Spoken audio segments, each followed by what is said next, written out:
CamberHouse. Give me my respect. Okay, ladies and gentlemen, welcome back to CamberHouse podcast, episode number 2, season 2.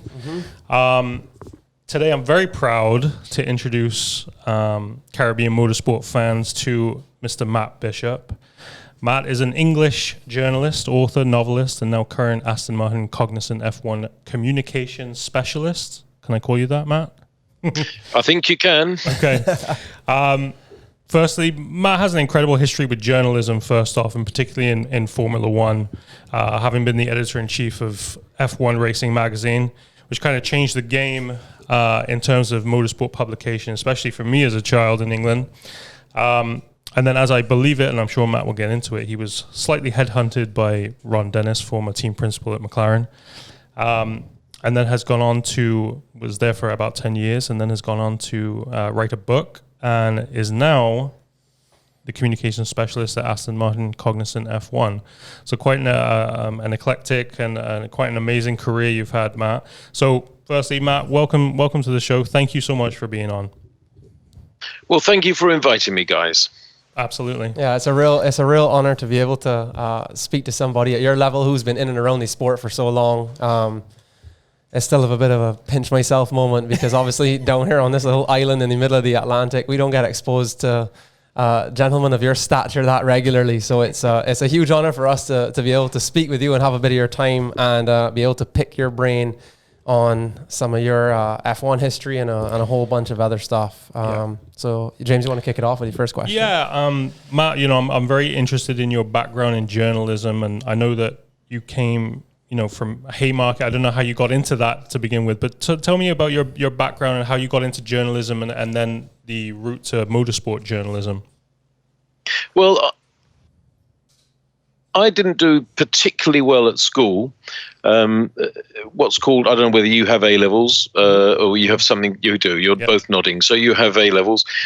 So I was very good at O-levels, what's now GCSEs, but A-levels are kind of, I just wasn't very throwing myself into academic life, really. Mm-hmm. So I didn't do particularly well at that point. And then I didn't go to university immediately. And I started doing all sorts of other jobs. Not very good jobs, not very well-paid jobs. I was a minicab driver, in other words, a taxi driver, unlicensed taxi driver. I was worked in betting shops, in other words, high street bookmakers. I worked on dog racing, greyhound racing, which was very popular in the UK, not so much now, and not very popular in many other places. And gradually I began to realize, look, I must go to university. I must try to find a way back to university in my late 20s, and I did. And I went to the University of Kent at Canterbury, in England, obviously. And I didn't even stay there very long. I stayed there about a year. But what it did do was remind me that actually I liked writing. I enjoyed writing. I was good at writing. And perhaps rather than doing these slightly weird and unwonderful jobs, maybe I could find a way of earning money out of the one thing I was quite good at, which is writing. So I began to write occasionally for a newspaper called The Racing Post about greyhound racing, dog racing, believe it or not. So I was a racing journalist, I could say, but not actually a motor racing journalist. But nonetheless, let's not get the facts get in the way of a good story. I was a racing journalist, wasn't I? And I was helped by a man who won't remember me, but I remember him. His name is Jim Kremin, and I still think he actually writes about greyhounds now. Wow. I'm an old boy now, so he must be even older. But anyway, I started writing. And then from there, I started doing what's called sub-editing, which is, the correcting, the grammar checking, the smoothing and improving of style, so that if a journalist has written something that's got a lot of good news or views or facts or analysis in it, but isn't particularly readable, I found I was very good at improving that, a sub-editor. So I became a sub-editor and then began to do freelance sub-editing shifts, including for a magazine called Car. not particularly imaginative title for it, you could say. And you can probably guess what it was about. It was about cars. And they seemed to like me, and they took me on as a staffer. So that was my first staff job in journalism, as a sub-editor, a staff sub-editor. And I got promoted quite soon to features editor. And at that point, working with the editor was a great guy called Gavin Green, an Australian, a friend still, who had raced very well, actually, in domestic championships in Australia as a young man, Formula Ford and other things, touring cars and so on. And he and I were obviously great racing fans, as well as being, road car fans. And I always have been a petrol head. And I began to persuade him, can we have a little bit more Formula One coverage, please, in car? And he gave not a robot, and a friend of mine now, and Peter Windsor, and so on, equally a legend then, a legend now, and a friend of mine now, and occasionally writing them myself. So I used to then begin to go to the odd race, and we're talking about early 90s now. Early 90s through to mid 90s. But basically, that's my very lucky story. And when some young would-be journalists say, how did you get into it? Can I follow your path? I say, no, you can't follow my path, because that path is closed. Yeah. That is a path that would no longer be navigable. But it was, as always in my life, I've been extremely lucky. So I ended up being in Formula One. And then, I know this is a long answer to your question. I promise you I won't just rattle on endlessly like this. But you did mention F1 racing. So when I'd been at Car Magazine for a few years, it was then in 1996, that Haymarket, which published F1 racing, as you rightly say, they were looking for an editor for it.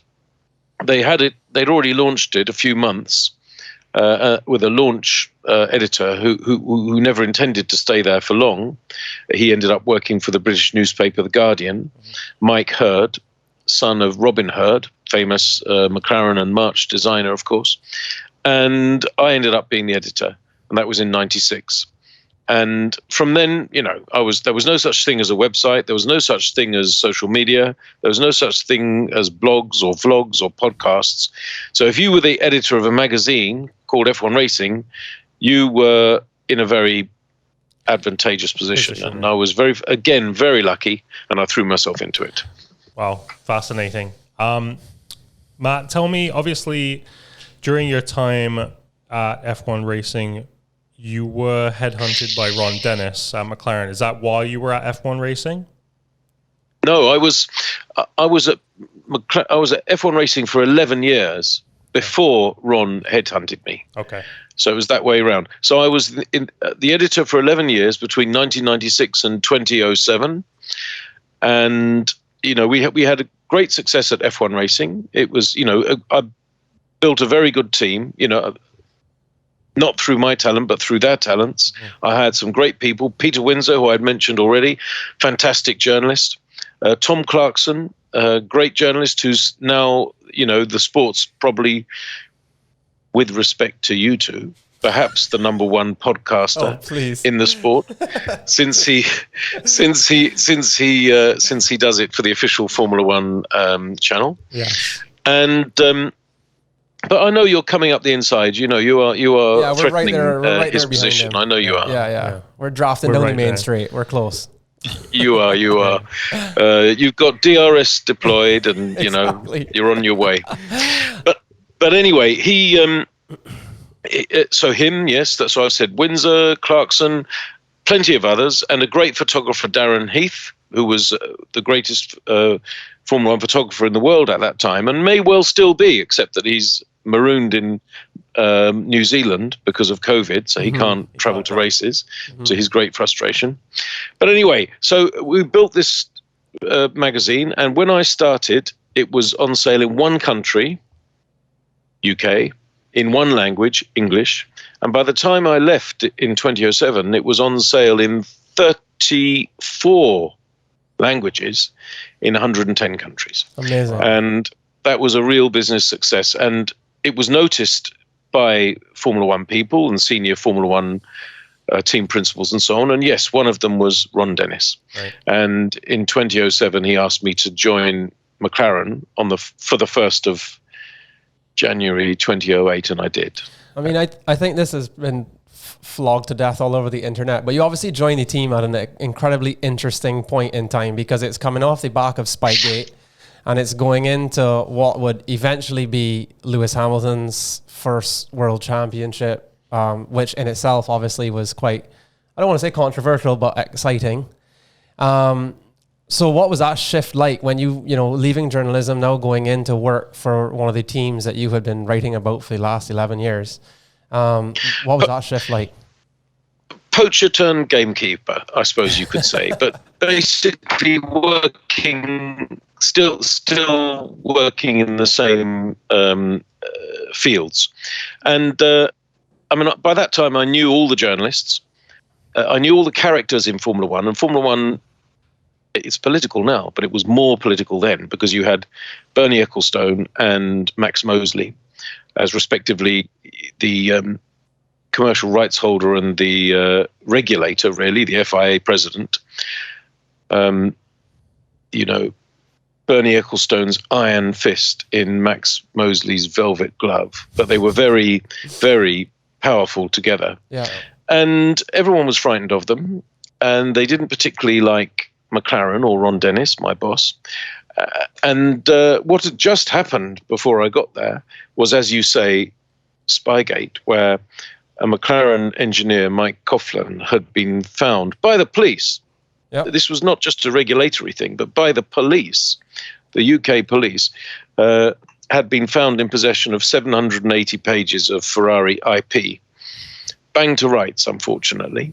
And the reason he was found is that his wife took them to a photocopying shop to get them photocopied, which perhaps not the very smartest thing to do. But anyway, it happened.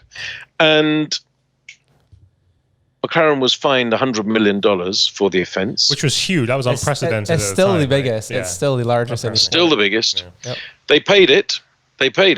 But anyway, Ron at that point said, Ron was reeling from it, quite understandably, and said, Matt, I'd got to know him. For some reason, I got to know him. I'd interviewed him quite a few times, and I'd had a few dinners with him. And although we're very different types, I mean, look, almost everybody is a different type from Ron Dennis. He is unique. And that's, by the way, a positive. Ron is a crazy genius. Yeah, so there's two sides to him. He is a bit crazy, but he is a genius. And he said, will you come and work for me as chief communication? No, I think I was called communications director in those days. Communications director. And just bail me out, see if we can, because I'm getting slaughtered in the press, in the media, and can you help me with this? So I thought, well, I can do this because I know Ron, I know the team, I know the sport, I know Max and Bernie. And by the way, of course, Ron knew Max and Bernie, but only from a warring point of view. Mm-hmm. Whereas I knew them from quite and I don't say I was best mates with either of them. And by the way, I've never been to a dungeon with Max, but I did know them from, for instance, I had commissioned Max to write 12 columns for F1 Racing.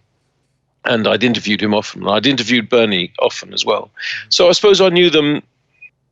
If you've been around the sport for a little while, you do get to learn the politics, and the politics is important. And I'd learned it from a more collaborative version of working with them than Ron's, which had been obviously much longer, but because he started in 1966 in Formula One, but mostly quite warring. So yes, it was a help, and I could do the job, and I did do the job, and luckily I got a nice big pay rise to go and do the job. Understood. You kind of mentioned a bit about the strong personalities in Formula One, and at that time, what was it like to manage the personalities within a team, and obviously you're conveying a message to the public or what the team wants to put out. How was that? Difficult. Yeah. I would say it was difficult because Ron is, I've already said crazy genius, and I think that's accurate. But quite not particularly sympathetic with the whole media situation. You know, not particularly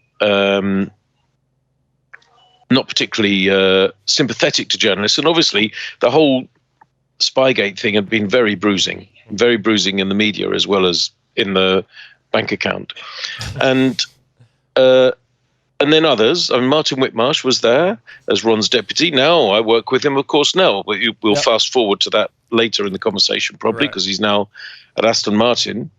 But the driver, we had two drivers, of course. Heikki Kovalainen, easy peasy, nice guy, very easy to work with, you know, and the other one, Lewis Hamilton.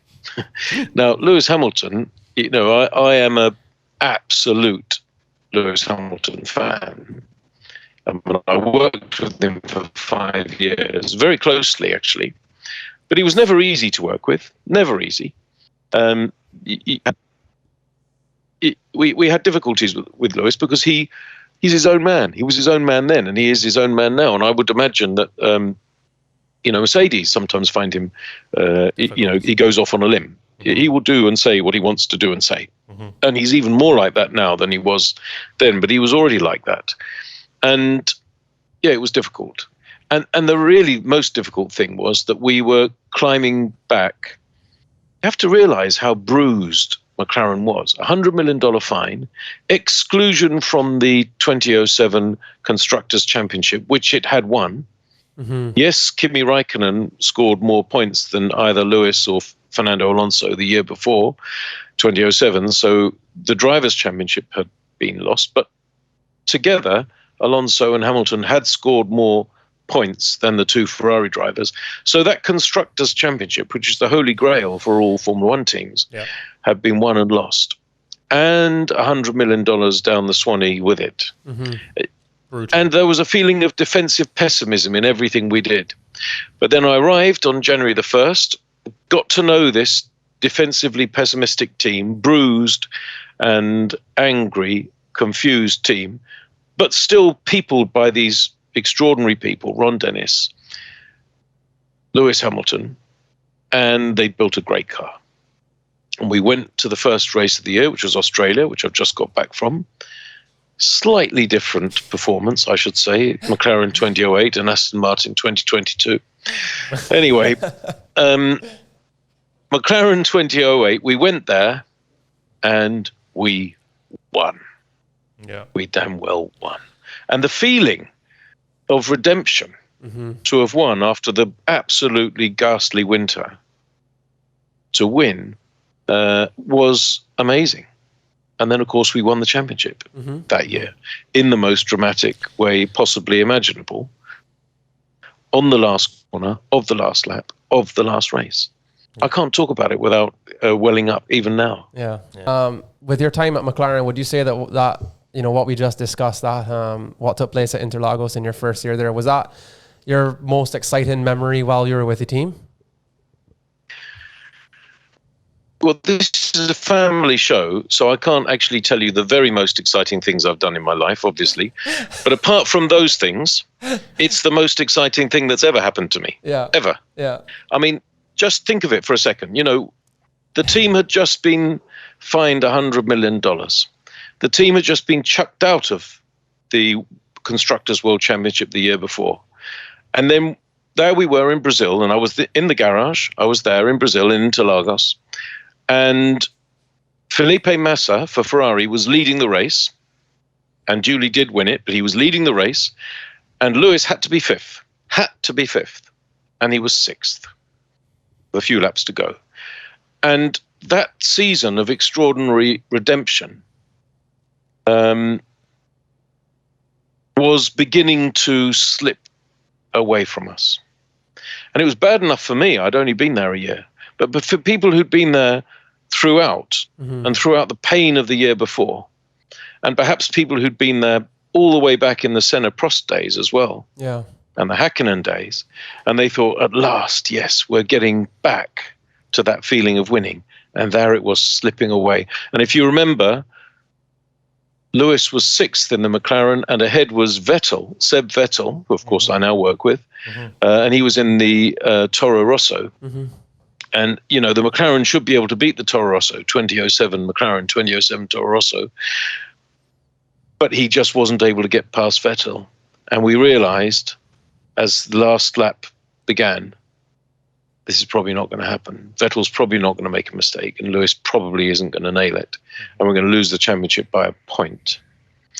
And then suddenly, I remember it so well, suddenly we all saw on our monitors, we were in the garage, and we all saw more or less simultaneously. I would say probably there was the first people saw it, and then the last people saw it 2 or 3 seconds later. So there was that 2 or 3 seconds of collaborative realization, and we thought, we saw, it's not Vettel that we're going to overtake. It's Glock in the Toyota that Vettel and Lewis are both going to overtake. And it happened. And by that time, of course, as you remember, you know, Felipe Massa and Ferrari were celebrating. Mm-hmm. They thought they had won the World Championship. And at that point, they had. Yeah. And I don't know how long it was, half a minute or a minute or something. And we all remember the famous video of poor Felipe's dad, you know, absolutely overjoyed. His son had won the World Championship in their own city. Mm-hmm. Just imagine what that felt like. Oh. And then suddenly, you can see it now in your mind's eye, can't you? Yeah. The family and the mechanics turning and looking and realizing, oh my God. And then the mechanic coming in and headbutting the monitor. Do you remember that? And smashing it? Anyway, it was the most extraordinary, I mean, total drama. Yeah. Total drama. I will just say one thing. I've said it before, but I'll say it again. Yeah. Because obviously we were completely overwhelmed and overjoyed. You know, extraordinary feeling. But there was little Felipe up on the podium crying his eyes out. But, you know, he'd won. He'd driven a perfect race in his home city, crying his eyes out. And anyway, after that, I was taking Lewis from all the TV crews to different TV crews and all the journalists and doing all these things, very cramped into Lagos paddock. And suddenly pushing through the melee, pushing through the cameramen and the interviewers, and was this little figure in red, put his hand up. Lewis. Congratulations, Lewis. I mean, what a sportsman. Yeah, for sure. What an amazing thing to do. Yeah. Because he must have been so wrecked inside. Oh, definitely. But no, it was an amazing day. It's the best day of my life. That is. Really. That's quite a dramatic end to a season. Yeah. Almost as dramatic as what we had last year too. Yeah, which I think we'll get to. Yeah. But yeah, it really is incredible. I can't imagine, you know, what... You know, being there, being there, exactly. I get goosebumps now, so I can only imagine what you and the rest of the team felt like. And then obviously on the complete other side of the spectrum, the poor crew at Ferrari and Massa. Pure heartbreak. That's motorsport is the highest highs. Sport can do that, though. Sport can do that. All sport can do that, can't it? I mean, I don't know what sports other than Formula One and motor racing you like, but you probably like cricket, or you like soccer, or you like other things like that. Yeah. These things, sport can do this. Indeed. It serves it up, this type of drama.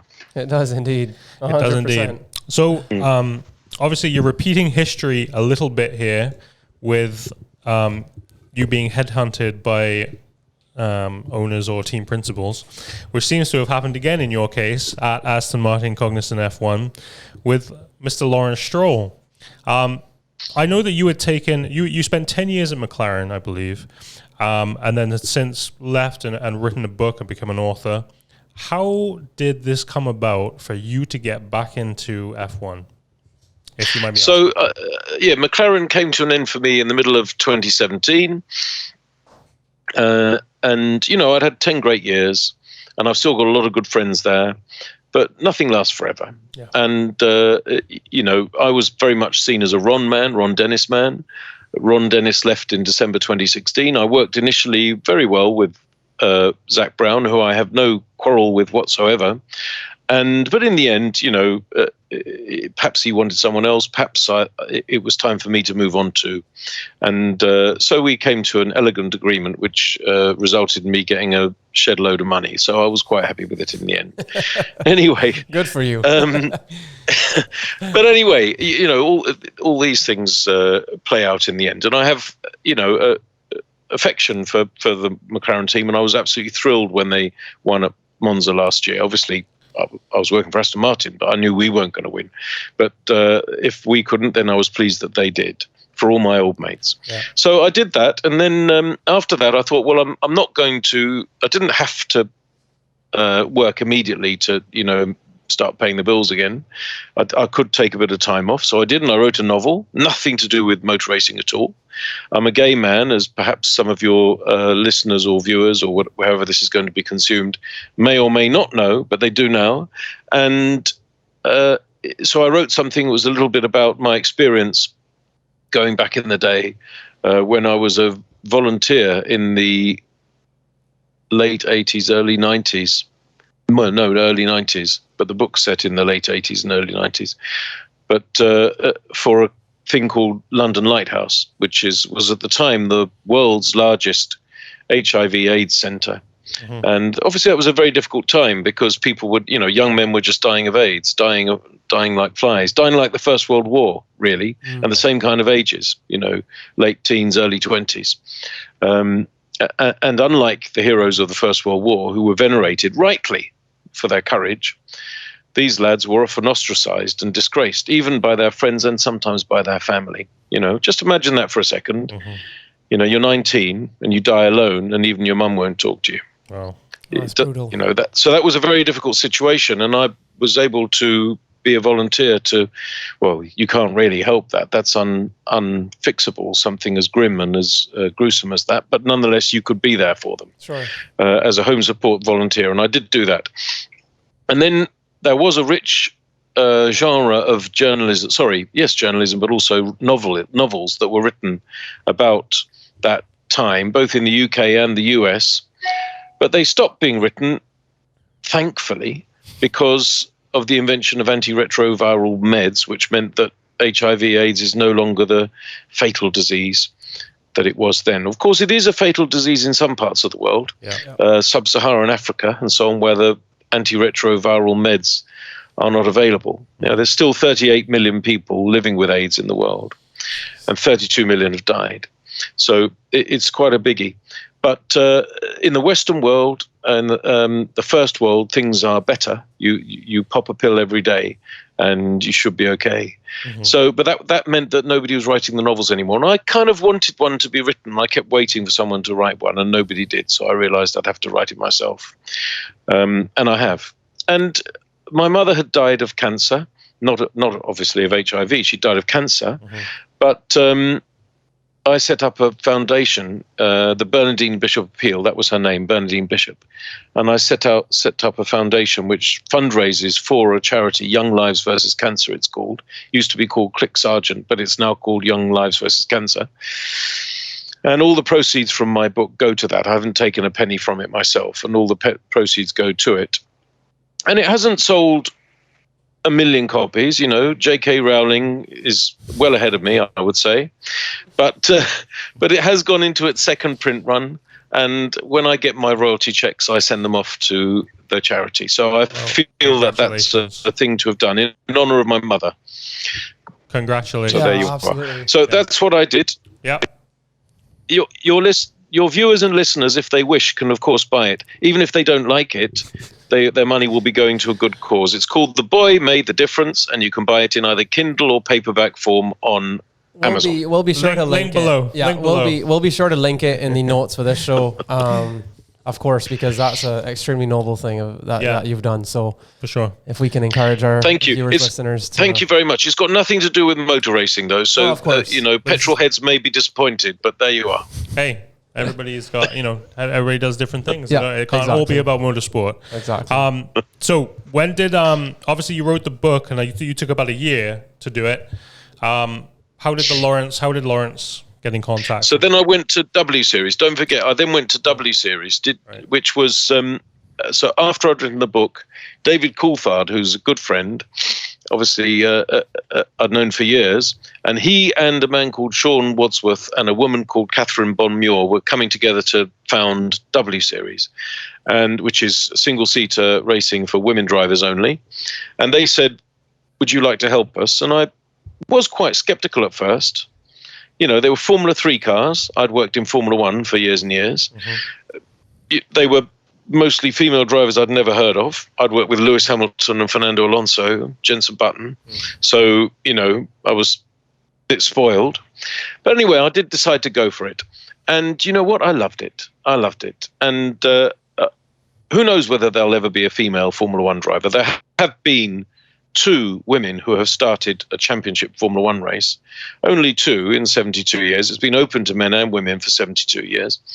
Lella Lombardi, who last raced in 1976, and Maria Teresa De Filippis, who last raced in 1958, both dead, of course. And Lella Lombardi actually finished 6th in one of the races, the Spanish Grand Prix of 1975. So, will there ever be another? I don't know. But even if there isn't, it'd be lovely if there was, by the way. She'd become an absolute megastar. Just imagine if there was a woman racing for, Red Bull or Ferrari and winning. Incredible. Just imagine. It would be incredible. She'd be the biggest sports star in the whole goddamn world. It would be enormous. It would be enormous. But even if that never happens, then it becomes even more necessary to have a separate category for women, like you do in tennis. Yep. Serena Williams was one of the greatest tennis players in the history of that sport, but nobody blames her for not beating Rafa Nadal in singles. Yeah. But they need their own thing. So whichever way it turns out, W Series is required.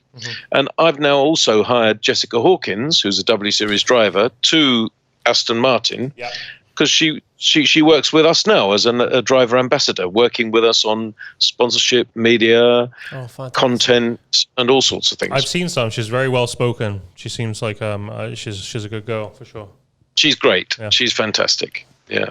So then, but then I was at W Series and I'd been there about 2.5 years, and then I got the call from Lawrence Stroll, or not from him, but from somebody on his behalf, to come and see him in London, and I did. I went to see him. What was going through your mind?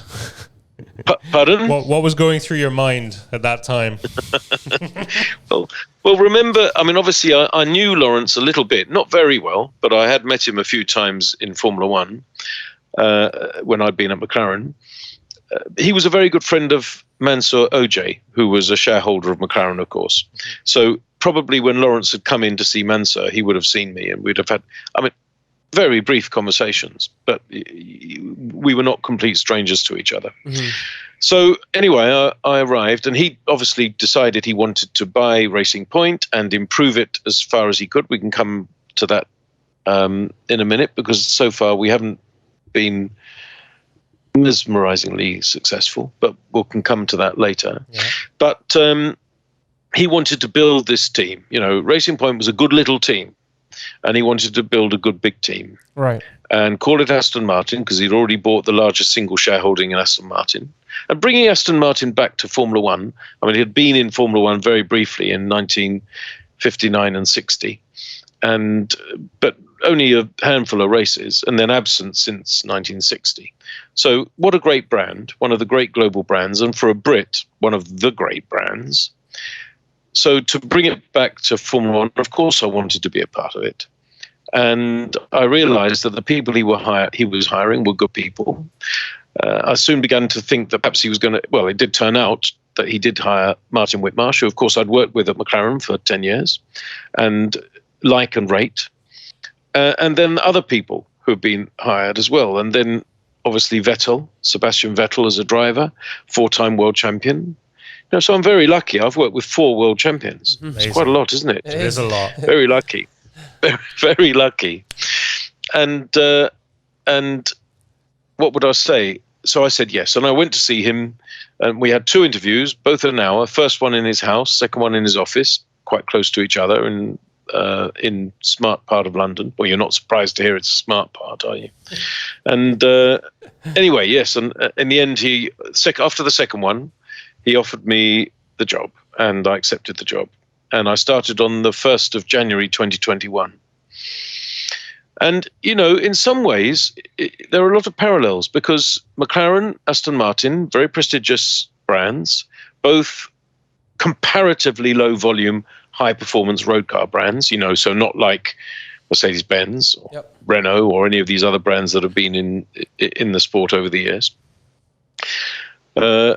both based in the UK, both headed up by, an extraordinary person, Ron Dennis on the one hand and Lawrence Stroll on the other.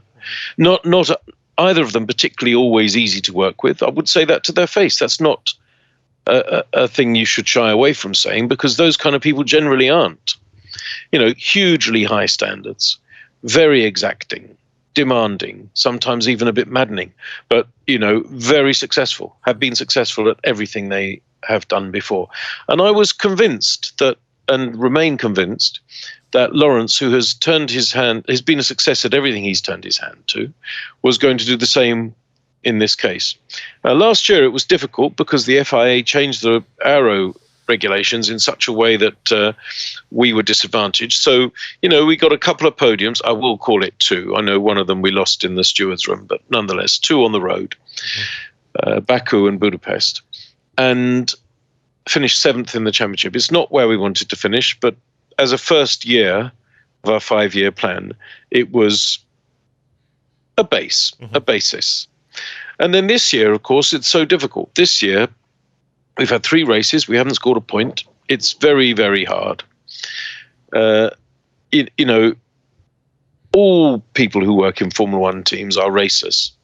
Whether they race the cars or design the cars or cook the breakfasts or write the press releases, whatever they do, they're racers. Otherwise, they could go and work in a much less exhausting and intense job. So everybody's, got that feeling of, we really need to be better than this. This is not great.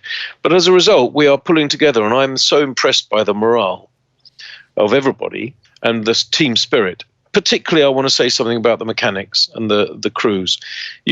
We've just come back from Australia. I'm back in London now, after having been in Melbourne. And, we really made it hard for them. Mm-hmm. So an engine blew, multiple shunts, and every single time they just rallied together and fixed the cars. And I remember going into the garage about half an hour before qualifying in Melbourne and just staring at the 2 crews. And usually if you have one car broken, both crews come together to fix it, but they couldn't because both cars were broken. So so everybody had to work on both cars simultaneously. Yeah. And honestly, they were, if I can give a description, it was like a team of expert ants. Yeah. Crawling all over the cars, crawling all over them, feverish, but as well orchestrated as as any performance, really. Mm-hmm. Yeah. And I was just working so hard, working so fast, teamwork, not getting on each other's nerves, pulling together. And about half an hour, I looked at it and I thought, nah, no way. No way will we get this ready. But we did get Lance's ready. Yeah.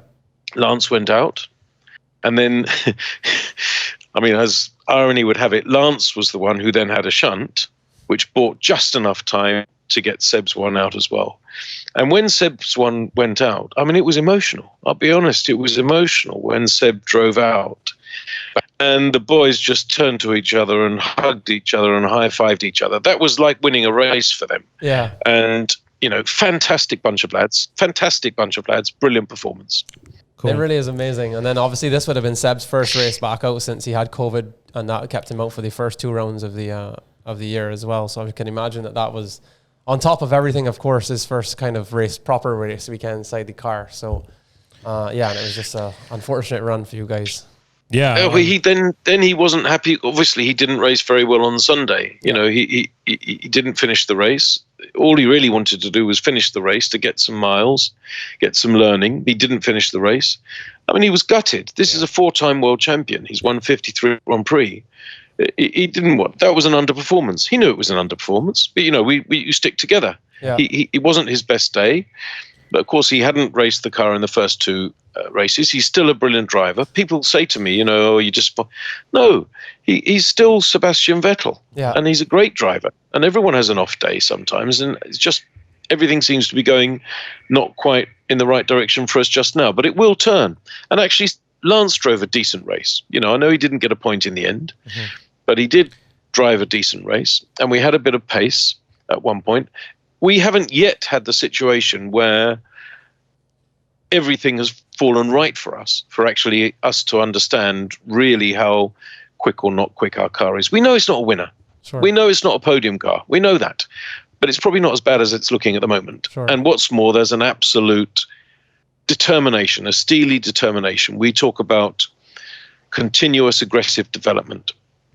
And that is what we are doing with that car. I don't mean me personally, my colleagues. Yeah, continuous aggressive development. Are you guys, sorry, go ahead. I was going to say, from a personal point of view, Matt, how do you feel about what the FIA has done with the changes to the cars and the new regulations? Personally, well, Ferrari absolutely love it, don't they? Of course they do. You know, and Haas absolutely love it. Yeah. And you know, whenever there's a rule change, anybody who's doing well thinks it's the most fantastic development of all time. Anybody who's struggling doesn't. So if I said I didn't like it, it was only because we haven't managed to make it work yet. Yeah, sure. I think something, you know, I'm not here to knock or criticize the FIA. I think the FIA has a difficult job to do, and by and large, they do it very well. You might ask me about Abu Dhabi, but we'll see whether you ask me about that or not. We're going to. But but this year, I actually think the cars look good. I quite like I mean, you know, I'm an old boy. I'm old school. I liked ground effect the first time round. The Lotus 79 of 78 is one of my all-time favorite cars. And then, you know, the next year, some of the cars that copied it and improved on it, like Williams FW07, Renault RS10, Brabham BT49, some of my favorite cars as well, those early ground effect cars. And, you know, driven by childhood heroes, you know, people like Mario Andretti, Ronnie Peterson, Carlos Reutemann, etc., etc., etc. Nelson Piquet. Not that he was an absolute hero. The first three were, but I do rate Piquet, of course. But not a childhood hero in quite the same way. But so I'm quite happy to have ground effect. And porpoising was a word we used 40 years ago, or the sport used 40 years ago. And guess what? It's being used again now. We'll get on top of it. I'm sure. Before we go ahead, just because you were naming some older drivers, I do have a question, because I know Matt is basically a bit of an almanac in terms of his driver knowledge on Twitter. You should go and check him out, by the way, link below. Question for you: Do you have a favorite driver from when you were young? Is there a driver from when you were young, or somebody that you really idolized, or as a favorite? Well, there are a few, probably. I mean, I'm a Brit, so you know, James Hunt was was fantastically flamboyant, you know, larger than life character. And when he won the World Championship for McLaren in 1976, very exciting, and really changed the sport in this country, because obviously we'd had successful drivers before, very successful drivers, Jim Clark, John Surtees, Jackie Stewart, etc., champions. But when James Hunt, that revolutionized things. But he wasn't my childhood hero. My childhood hero, for some reason which I can't put my finger on really, was Carlos Reutemann, Argentine driver. And the first Grand Prix I ever went to was Brands Hatch 1974, British Grand Prix. And on Saturday, it was on Saturdays those days, the British Grand Prix. And Carlos Reutemann was driving Brabham BT44, white car. I thought it was just the most beautiful thing. And from memory, I think he got points, but not a podium, minor placing. And it was dominated by Niki Lauda in a Ferrari and won by Jody Scheckter in a Tyrrell after Niki's Ferrari broke. But the car that I just thought I had the hots for was the Brabham. So I began to follow. I mean, I was only, 11. But I began to follow Reutemann then, buy Autosport and follow Reutemann. And then the next year he had the Brabham BT44B, which was the same car but with martini stripes. And, this is being recorded actually on what would have been his 80th birthday. Oh. So that is a strange thing. He died last year. Okay. And I followed him and he became my favorite. I was only a little kid, But then I went to the British Grand Prix in 1978. He was, by that point, racing for Ferrari. Mm-hmm. And he'd already won 2 races that year in Brazil and Long Beach. And so I was so looking forward to seeing him, well, the others too, but him race in the Ferrari. And he qualified pretty badly, I think 8th or something like that, and struggled. No grip. I think it's probably the kind of thing he was saying. But he won. Awesome. He won. Great. Bit of luck, yeah, but he still won. And he did an absolutely fantastic overtake of Niki Lauda's Brabham, because he was at Ferrari. Carlos Reutemann was Ferrari at that point. Niki Lauda had then moved to Brabham. And he overtook Niki Lauda's Brabham under my nose. I was standing in the grandstand, or sitting, but standing as they came round together. Both of them to lap Bruno Giacomelli's McLaren. You see, I remember all this stuff as if it's the other day. I can't forget any of this stuff, even though it was 44 years ago. It's ridiculous. I can't remember what happened last week. No, I can't remember what happened last week, mate. But I can remember what happened 44 years ago. Anyway, they went through, and Reutemann put 2 wheels on the grass, disappeared, and won the race. And so I saw Carlos Reutemann, my childhood hero, win a race when I was then 15. Oh. And they say don't ever meet your heroes, but I did meet him years later on a number of occasions, once at the Goodwood Festival of Speed, and once I was one of the people that invited him to the Autosport Awards in London's Park Lane, and I had lunch with him both times, and he was absolutely fantastic.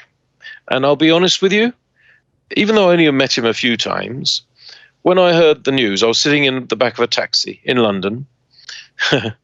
When I heard the news, I had a little cry, just a little cry on my own in the back of the taxi, just because he'd meant something to me really almost all my life. Yeah. And if you have a passion for a sport or for anything, maybe some people feel that way about certain musicians, certain actors, certain footballers, certain cricketers. For me, it was motor racing. And the one that made my little heart sing when I was a kid was Carlos Reutemann, and it still is. Yeah, it's funny, we get so caught up and attached to this stuff. It becomes so much more than a sport, when you start to dive in deeply. So I can definitely, I certainly can relate to that for sure. I think I've shed a tear over the years when certain things have happened in Formula One or otherwise. You get so, it can. I mean, in general, sport is emotional. Absolutely, it is. Yeah, so you get wrapped up in all of it, and it's a bit crazy, but. I think subject to different people's opinion, you could probably make an argument that maybe 5-6 years ago, Formula One was certainly in a slump. In comes Liberty Media, a couple years into their tenure. Netflix drops the first Drive to Survive series, and now there's a huge reignition and a huge new fan base that's getting into this sport quite heavily, I think, swayed towards North American fans, which is fine. But it just has sucked so many people into the sport who were otherwise just absolutely not interested whatsoever.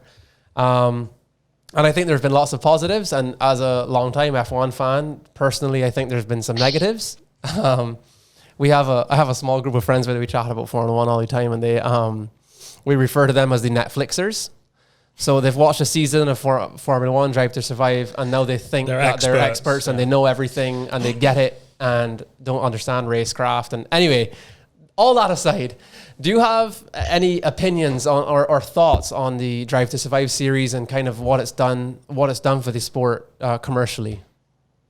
Well, look, you can't really get much more purist than I am about motorsport and Formula One, but nonetheless. Of course, I completely recognize what you say, and they do stretch storylines, and they do, look for the story, look for the angle within a narrative, rather than just telling the narrative exactly straightforwardly as it unfolded. But in some ways, that's what newspapers have always done as well. Yeah. So anyway, they definitely do that. Do I welcome it? Yes, 100%. 100% I do, because as you had said, Formula One, well, let me tell you a story. I have a lot of friends younger than me because my partner, my husband, is younger than me. And he's in his 30s. I'm in my 50s. So I have a lot of friends around that age, 30s. And a lot of them, when they heard that I worked in Formula One, they would often say this. They would say, "Oh yeah, Formula One, yeah. Yeah, my dad likes that." or sometimes even, "Yeah, my granddad loves that." Honestly. And I began to worry about it. I thought, that can't be good. Yeah. If I'm it's only anecdotal evidence, but nonetheless, if I'm constantly getting my dad or even my granddad likes this as the response, now I don't get that. Now I get, "Oh, I watched Drive to Survive. Yeah. Fantastic. What's Lewis Hamilton really like? And is Christian Horner really like that? And what about this? And what about that?" Which is good, isn't it? Yeah, of course it is. It is good. Although I will tell you a funny story, which is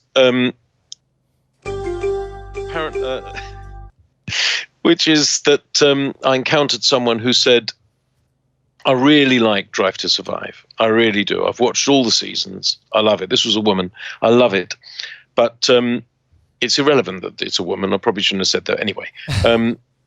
She said, I love Drive to Survive. I've watched it all the way through. But now I don't watch the races anymore because I don't want to spoil it for myself. So because I wanted it to be suspenseful when I watch Drive to Survive. Oh, for goodness sake. I mean, that defeats the purpose a little bit, I think. It defeats the purpose. But I should think that's a rarity. That is a rarity. No, fair enough. A good joke. That is a good one, though. I mean, look, I'd love to pick your brain a bit more about how the teams get involved with the Netflix crew and given access and whatnot. But I'm going to brush over that because you mentioned it a few times now, or maybe James and I have, because we wanted to bring it up, and it's just your thoughts on what happened at the end of the last season. It was a drama filled, and we just like to hear people's perspective, especially somebody who's so close to the sport.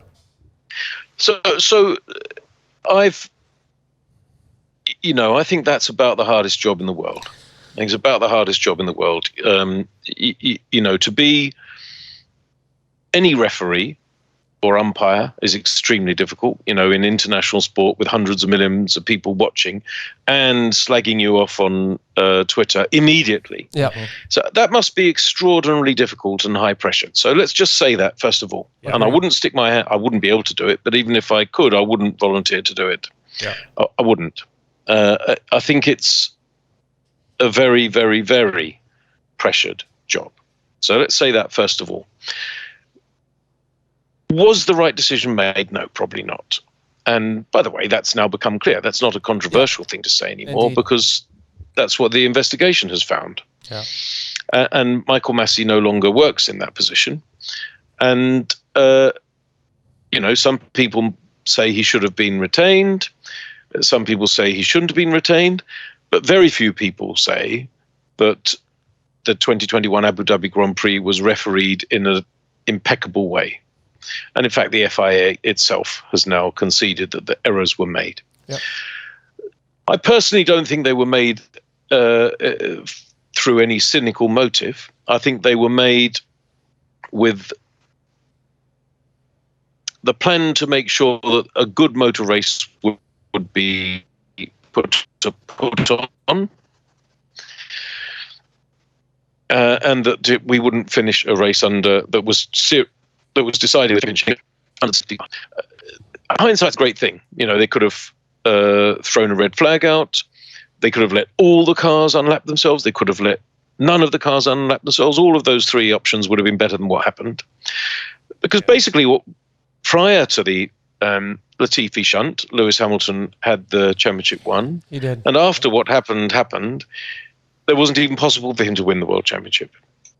And therefore he didn't. So I think it was a great pity. And whether or not whatever side you take, and obviously Christian Horner would disagree, and Max Verstappen would disagree, and lots of Red Bull people would disagree, and probably I'll now be slagged by some of your viewers who are Max Verstappen fans or listeners. Oh, don't worry, we ban them. But anyway, we ban them from the chat. By the way, I have huge respect. Max Verstappen is a fantastic driver, blah, blah, blah, because it is true. He is. Indeed, he is. He is absolutely as quick as we've ever seen. Brilliant driver. But and he may well win more world championships. and that I'd have no objection to that at all. And I have no objection to what happened in terms of him having been the one who won. It's just that I loved this sport, and I didn't like then to see, for month after month after month, it getting slagged on social media. And that was the result. That's what the result. So that was unfortunate. Yeah, I indeed. agree. Matt, but boys, do you agree or disagree with me on that? 100%. Yeah, I mean, while it happened, so, I mean, for the record, I don't necessarily follow a particular team. Daniel Ricciardo is my absolute favorite driver. I also love Lando, so I technically guess that makes me a McLaren fan.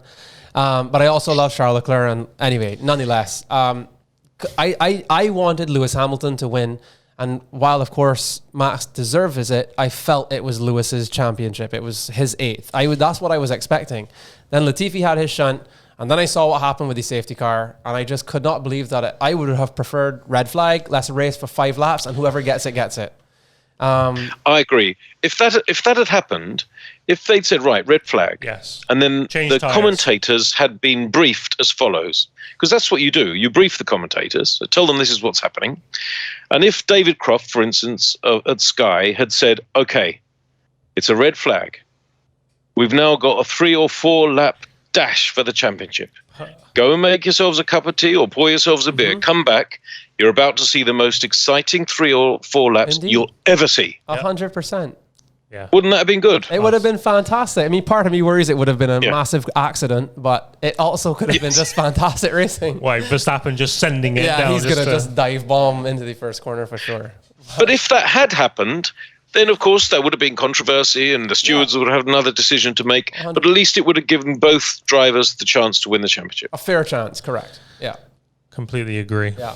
Well, anyways, I don't want to relive those memories anymore. We can move on. Yeah. Matt, obviously you've been to, I'm sure you probably can't, well, actually you probably can count how many racetracks you've been to. Do you have a favorite track that you go to on a yearly basis, or maybe one that we don't go to anymore?